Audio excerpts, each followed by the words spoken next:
Maging daddy na ako! Love, dapat mas mag-budget na tayo ngayon para sa baby natin. Dahil magkaka-baby na tayo, we should save more. At least 30% of our combined salary at i-deposit natin agad sa bangko para di madaling magalaw. Ideally, makakasave tayo ng 3 to 6 months worth ng salary natin. Pang-emergency ba? Tapos, maglalagay tayo in each envelope ng gagastusin lang natin for every item. Para hindi tayo lalagpas sa gastos. Kali mo talaga, Han. At pag mag-grocery tayo, debit card ang gamitin natin para may limit ang pwedeng gastusin.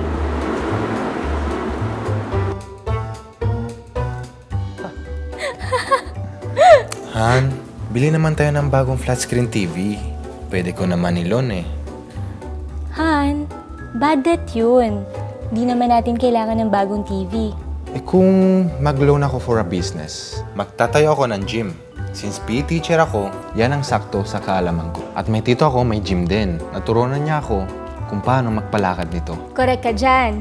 Good debt yan.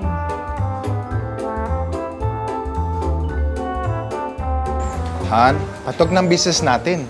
Madali kong mababayaran yung loan natin sa bank. Galing ng asawa ko.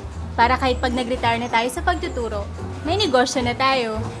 Eh may friend ako, inaalok ako mag-invest sa kanila. Nadoble daw ang pera natin in 3 months. Naku Han, baka scam yan. Wala namang matinong negosyo na dodoble agad ang pera in 3 months. Oo nga no. Han, kumuha na tayo ng educational plan para sa anak natin. Para habang baby pa siya, nahuhulugan na natin ang college education niya. Oo nga, para hindi mabigat ang bayarin pagdating ng panahon. Han! Bakit? Bakit? Manganak na ata ako!